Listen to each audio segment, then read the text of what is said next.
সকাল সকাল পরে নিয়েছিলাম তিলক। আমি মা বাবা বাবা তো দুজনে পড়েই, তবে আমি ডেলি দিন তিলক পরতে পারি না। তো দেখো তিলকটা কেন পড়েছি সেটা তোমাদের পরে বলছি। দেখো আমার মেয়ে সবজি কেটে দিচ্ছে মাকে, আমিও সবজি কাটছি, কারণ তার আজকে হচ্ছে আমাদের এই বাপের বাড়িতে মা বাবা বৈষ্ণব সেবা দেবে। এটা হচ্ছে দাদু দিদা, এরা হচ্ছে আমাদের শ্বশুরবাড়ির পাশেই থাকে। দেখো মা তাদেরকে বরণ করে পা ধুইয়ে দিয়ে আনছে ঘরে। দাদু কিন্তু খুব অসুস্থ, তবুও যে আমাদের বাড়িতে এসেছে এত কষ্ট করে, এটাই অনেক। তো মাকে আমি সবজি টবজি কেটে দিয়েছিলাম, মা একাকাই করেছে সমস্ত রান্না। আর দেখো ওরা মার রান্না খেয়ে কিন্তু খুব খুশি হয়েছে।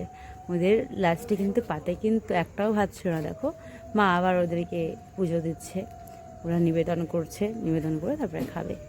আর কি বলবো, আর আমি একটু মাকে হেল্প করে দিয়েছিলাম, কারণ মা তো একা একা পারে না। আমি এসেছিলাম বলেই আরও এর মধ্যে সেরে ফেললো।